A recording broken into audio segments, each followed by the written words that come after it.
नई जो सरकार बनी है, मुख्यमंत्री ने बड़ा दावा किया था।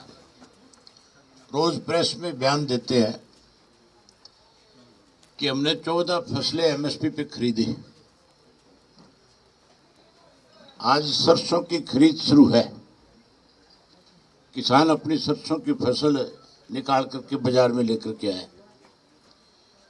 700 से लेकर के 750 रुपये एमएसपी से कम भाव मिल रहा है। सरकार ने अभी खरीद शुरू नहीं करी।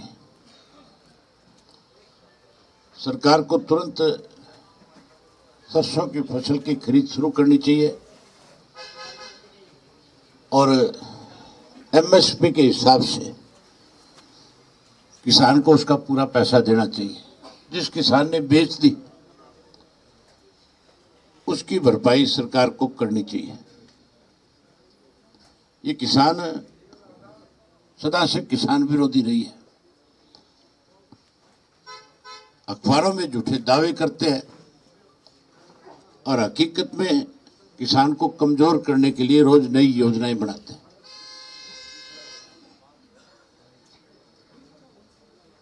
जहां सरसों की फसल सरकार को खरीदनी चाहिए, वहीं आज आपको विशेष रूप से इसलिए आमंत्रित किया है, मेरे से भी पहले से इंडियन नेशनल लोकदल पार्टी को जब पार्टी का स्थापना हुई थी उस वक्त से पार्टी के संगठन को मजबूत करने में चौधरी देवीलाल के साथ भी और चौधरी ओम प्रकाश चौटाला जी के साथ भी, जिन्होंने लंबे समय तक संगठन को मजबूत बनाने में अपनी जिम्मेवारी निभाई, पीछे किसी कारणवश कुछ समय के लिए राजनीतिक तौर पे जिस तरह के हालात प्रदेश के रहे, देश के रहे, उनको देखते हुए राजनीति से उब चुके थे। लेकिन इंडियन नेशनल लोकदल पार्टी के प्रति सदा उनका लगाव रहा। हमेशा पार्टी को, जब भी मेरी मुलाकात हुई, चौटाला साहब माजरा जी से मुलाकात हुई, उन्होंने खुल करके कहा कि मेरी इच्छा है कि पार्टी फिर शिखर पे पहुंचे। आज फिर सक्रिय रूप से पार्टी की जिम्मेवारी, पार्टी को संभालने के लिए आज फिर हमें आशीर्वाद देने के लिए आए हैं।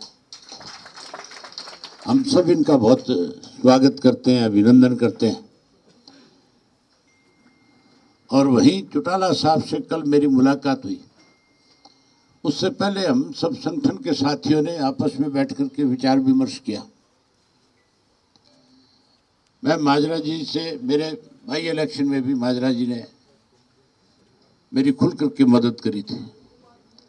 चौधरी देवीलाल जी की जयंती के ऊपर भी हमने जब इनको इनवाइट किया तो ना केवल ये आए बल्कि कैथल की रैली की सारी देख रेख इनकी निगाह में हुई थी। और हम सब साथियों ने जब बैठ कर के आपस में विचार विमर्श किया तो सबकी एक इच्छा थी, हमारी नहीं बल्कि पार्टी के, हमारे पूरे प्रदेश के जितने भी कार्यकर्ता और पदाधिकारी हैं, उन सब की एक इच्छा थी कि माजरा जी को फिर से बड़ी जिम्मेवारी पार्टी में सौंपी जाए ताकि संगठन को और ज़्यादा मजबूती से आगे बढ़ाया जाए। आज सबने एक फैसला लिया है और फैसले से चौटाला साहब को हमने अवगत कराया। उनकी भी जाती इच्छा थी कि पार्टी के प्रदेश की कमान अब माजरा जी को सौंपी जाए। आज जहाँ हम इनका स्वागत करते हैं, अभिनंदन करते हैं, वही हम सब इनके नेतृत्व में पार्टी के संगठन को मजबूत करने के लिए काम करेंगे। बाकी सारी बातें तो माजरा जी सब हम आपसे कहेंगे। मैं ये नहीं कहूँगा कि कोई इनकी घर वापसी है कि आज ये पार्टी में नए सिरे से शामिल हुए। ये हमेशा पार्टी के साथ रहे।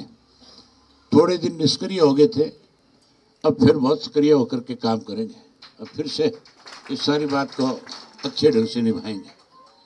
बाकी बातें तो आप माजरा जी से करो। आप सभी का स्वागत है। जमाना चौधरी देवीलाल का था और न्याय युद्ध था, राजीव लोंगोवाल समझौता हुआ, उसके खिलाफ भी सक्रिय भूमिका निभाई। चौधरी देवीलाल 1982 में बहुमत लेकर के आए और उनकी सरकार नहीं बनने दी, तब भी एक बड़ा झटका था। तब भी हम चंडीगढ़ में बहुत बड़ा प्रदर्शन करते रहे और एक भी ना सुनी। और उसके बाद हम लगातार, चाहे कोई भी आंदोलन रहा, कोई जलसा रहा, कोई प्रदर्शन रहा, उसमें लगे रहे। चौधरी ओम प्रकाश चौटाला जी के साथ, चौधरी देवीलाल जी के साथ, और बढ़ चढ़ कर के काम किया। ये ठीक है, परिवार में भी कुछ मतभेद हो जाते हैं। कुछ समय के लिए, 2-3 महीने के लिए ऐसा हुआ कि वो मतभेद हुए और अभय सिंह चौटाला ने ये चैलेंज कर दिया था कि 3 काले किसानों के कानून जो आए हैं, जिसमें एमएसपी नहीं रहेगा, अत्यधिक भंडारण की इजाज़त बड़ी कंपनियों को दे दी और भू के मालिक बड़ी कंपनियां हो जाएंगी। इन्होंने कहा कि मैं 26 जनवरी तक अगर ये वापस नहीं लिए, मैं इस्तीफ़ा दे दूंगा और किसान आंदोलन में कूद जाऊंगा। 26 तारीख आई तो 27 तारीख को इन्होंने अपना इस्तीफ़ा दे दिया और दिल्ली के चारों तरफ किसान बैठ गए और मेरे से भी फ़ोन पे कहा कि आप भी इस बीजेपी को छोड़ दो, क्योंकि किसानों का आंदोलन पीक पे है और इसमें आपकी ज़रूरत है। मैंने तुरंत से आप सबसे मुखातिब होके भारतीय जनता पार्टी को तिजांजलि उसी वक्त दे दी थी और हमने पूर्व विधायकों ने स्वर्गीय श्री नफे सिंह राठी की अध्यक्षता में सब ने मिल कर के कोई 150-200 जा कर के दिल्ली के बैठे किसानों को समर्थन दे करके आए और उसके बाद उस किसान आंदोलन में भी अपनी भूमिका निभाई। साथियों, आज कुछ ऐसे बातें हैं कि सरकार के कुछ दावे इस प्रकार के हैं, हमारी पारदर्शी सरकार है, 32 से 42 पेपर भेज दिए जाते हैं और फिर ये कह देते हैं कि हमारी सरकार पारदर्शी है। 235 कोऑपरेटिव बैंक में लगा दिए जाते हैं बुला बुला के घर से, और हमारे वहाँ के विधायक पर्चा दर्ज कराते हैं पुंडरीके के मेरे बेटे से पैसे ले लिए, जिसका समर्थन भी भारतीय जनता पार्टी को है।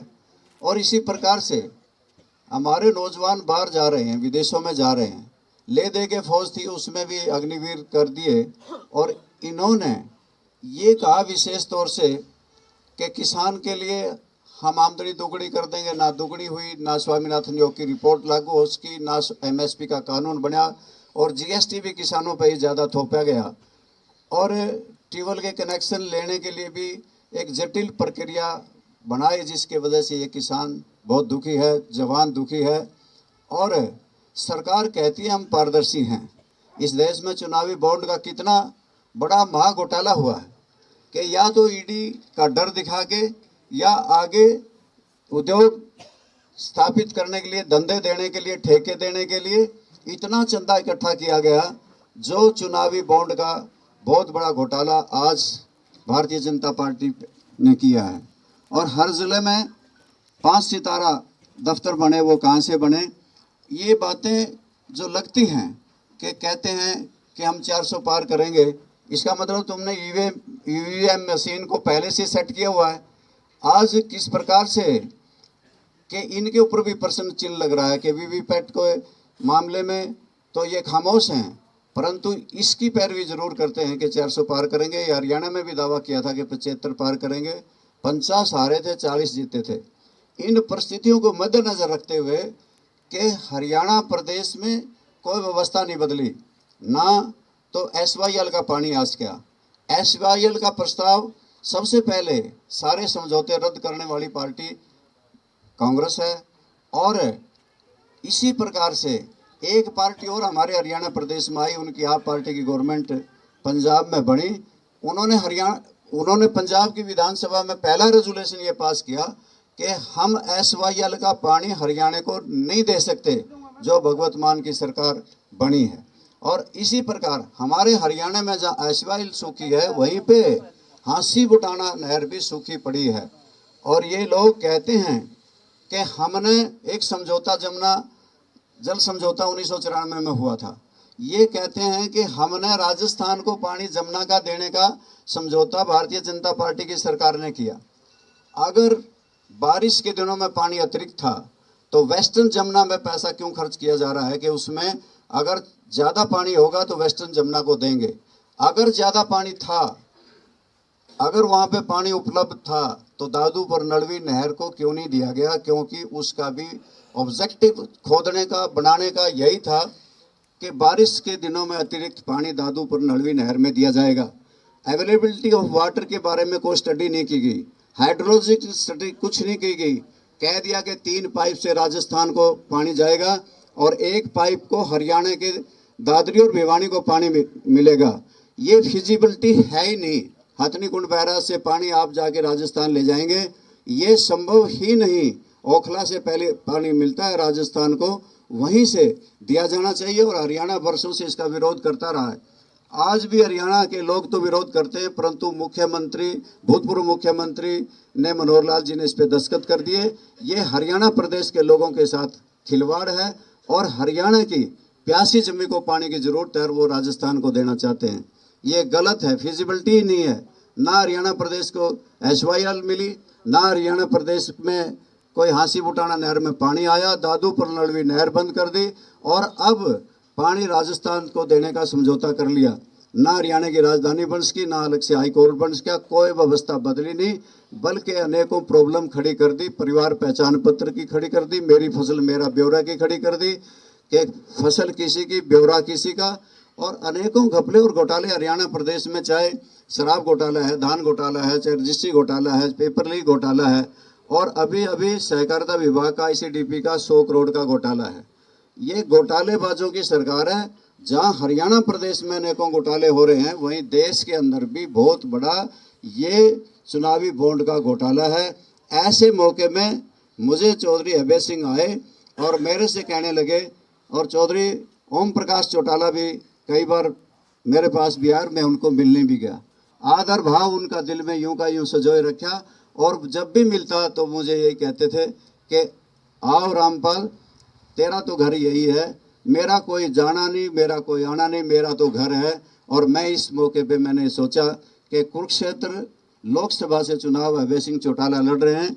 ऐसे मौके में किसानों के लिए इस्तीफा दे देने वाले, हरियाणा विधानसभा को ठोकर मार देने वाले, ऐसे मौके में हरियाणा प्रदेश की जनता की आवाज़ को हरियाणा की विधानसभा में बुलंद करने वाले, ऐसे मौके में कि वो लोकसभा का चुनाव लड़ रहे हैं, तो मुझे तुरंत से अभय सिंह चौटाला का साथ देना चाहिए। और मैं इस मौके पे इसलिए, अगर सत्ता की मलाई खाने की कोई चाहत नहीं, पहले भी ऐसा कभी सोचा भी नहीं।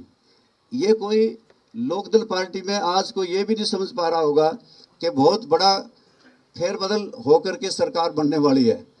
निकट भविष्य में कल क्या हो जाए ये तो संभावनाएं रहती हैं। संघर्ष के बलबूते पे ही किया है, आगे भी संघर्ष को ही चुना है। आज केवल अभय सिंह चौटाला और चौधरी ओम प्रकाश चौटाला के नेतृत्व में संघर्ष करने आए हैं, लड़ाई लड़ने आए हैं और जनता की आवाज़ को बुलंद करने आए हैं। धन्यवाद।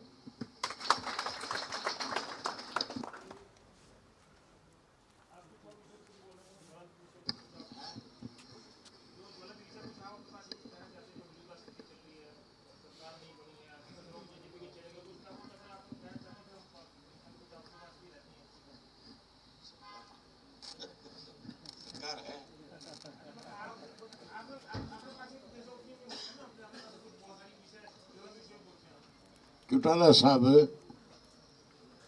जब कभी भी प्रेस के साथी उनसे मिलते थे, हमेशा एक बात खुल करके कहते थे कि ये सरकार जाएगी। और आज इस किस्म के हालात है कि सरकार लोकसभा के चुनाव के चलते चलते भी टूट सकती है। जिस तरह से कल मंत्रिमंडल का गठन हुआ है, उससे नाराजगी बहुत बड़ी है लोगों में। सत्ता के साथ जुड़े हुए जो लोग हैं वो परेशान हैं। मुझे हाँ एमएलए है, सत्ता के साथ जुड़े हुए थे, दूसरे लोगों पे क्या असर होना है। हाँ, जो एमएलए साथ दे रहे हैं, खास करके जो इंडिपेंडेंट और जो जेजेपी वाले, ये बहुत दुखी हैं। जानकारी तो आपको भी होगी, खैर है,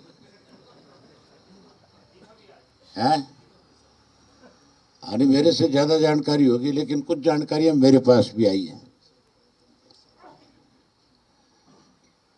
जो पार्टी का सबसे मजबूत आधार है, वो सबसे ज्यादा खपा है।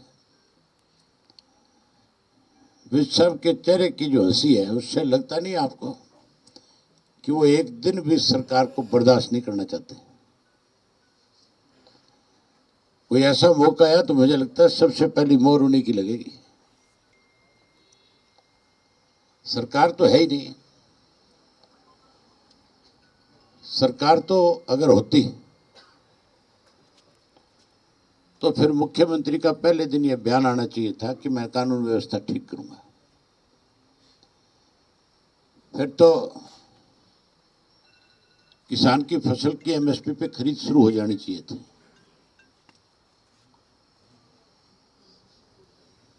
आज भी जो नया चुना हुआ मुख्यमंत्री है, उसको खुद पे भरोसा ही नहीं हो रहा कि मैं मुख्यमंत्री बन गया। इससे ज्यादा और क्या प्रोटोकॉल टूटेंगे और पद की गरिमा को कम किया जाएगा। भूतपूर्व मुख्यमंत्री का नाम तो ऊपर लिखा जाता है और उसका नीचे लिखा जाता है। आप कोई भूतपूर्व राष्ट्रपति हो, कोई भूतपूर्व प्रधानमंत्री हो, तब तो मान सकते हैं, या फिर किसी पार्टी का संयोजक हो, तब मानी जा सकती है। किस तरह से आज भी जो है हमारा मुख्यमंत्री भूतपूर्व मुख्यमंत्री को मुख्यमंत्री कह के संबोधित कर रहा है। उसको इस बात का डर है कि कहीं इसको मुख्यमंत्री कहना बंद कर दिया तो तेरी कुर्सी ना चली जाए। आज आप सब लोग आए हो, आपका स्वागत है। एक बात कहना चाहूंगा, कुछ लोग मेरे कुरुक्षेत्र में उम्मीदवार बनाने के बाद मुझे कईयों को बहुत दिक्कत आ रही है। सुशील गुप्ता जी का कल एक बयान छपा था। उन्होंने अपने बयान में ये कहा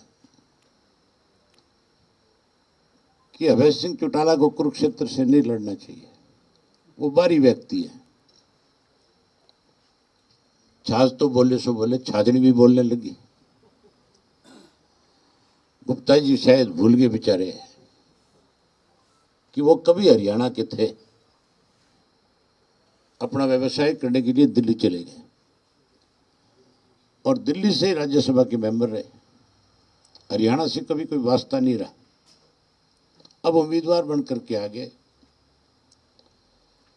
मैं गुप्ता जी को बताना चाहूंगा आपके माध्यम से कि मेरा कुरुक्षेत्र से बहुत पुराना रिश्ता है। मैं पहले लोकसभा का चुनाव लड़ चुका हूं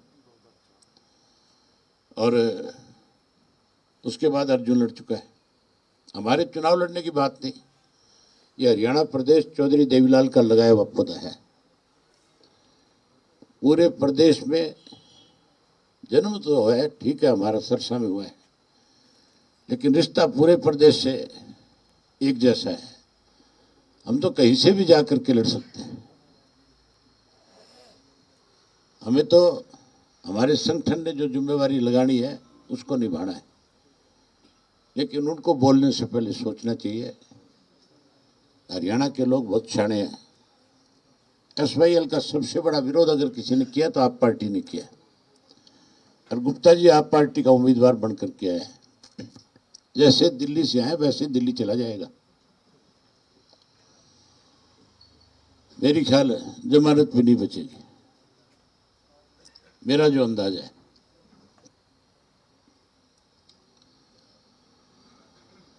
और कोई आपकी तरफ से कोई क्वेश्चन है तो बताओ।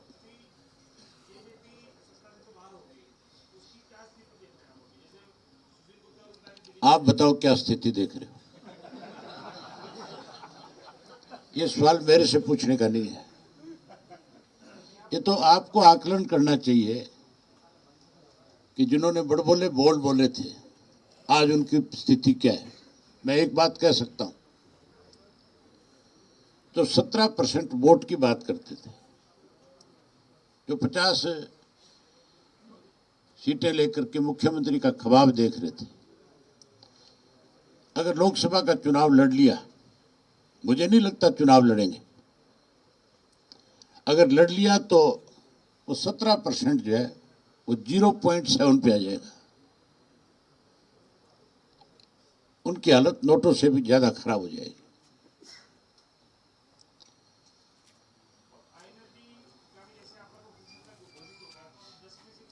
आप मुझे एक चीज बताओ, मेरे नाम की घोषणा के बाद सबको परेशानी हो रही है कि नहीं हो रही है? सही से बताओ। राष्ट्रीय दलों की उनको तकलीफ हो रही है कि नहीं हो रही है? अभी तो एक मेरे अकेले के नाम की घोषणा हुई है, जब 9 की और होगी तब आप देखना इनकी हालत क्या होगी। हम औरों की तरह झूठे दावे नहीं करते, ना हमने राजनीति में कभी झूठ का सहारा लिया। जो चीज कर सकते हैं खुल करके लोगों के सामने रखी, हम ये करेंगे, और जो नहीं कर सके उसके लिए लोगों से कहा कि हमारे बस की नहीं है। लोकसभा के चुनाव के जब नतीजे आएंगे तो बहुत चौंकाने वाले होंगे, बहुत हैरानी वाले होंगे। मैं खुल के कह सकता हूं कि हम बहुत अच्छी पोजीशन में रहेंगे।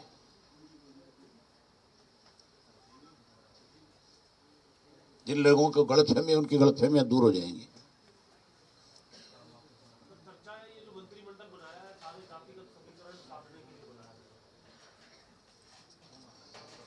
जातिगत समीकरण तो इससे सदेंगे कि नहीं सदेंगे, पर कईयों की रान तो कट गई। जो कहीं ना कहीं मुख्यमंत्री को लगते थे कि ये तेरी कमांड में ठीक से काम नहीं कर रहे, उनको साइडलाइन कर दिया कि नहीं कर दिया?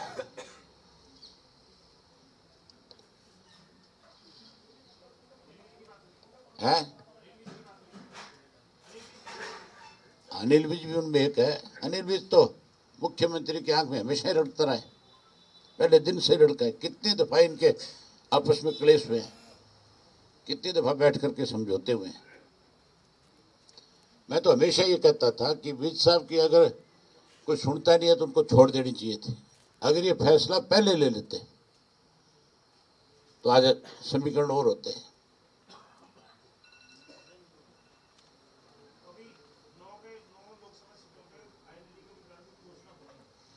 करेंगे हम, 10 की 10 सीटें लड़ेंगे। 10 की 10 पे हमारे उम्मीदवार खड़े होंगे, 10 की 10 पे बहुत अच्छी लड़ाई लड़ेंगे।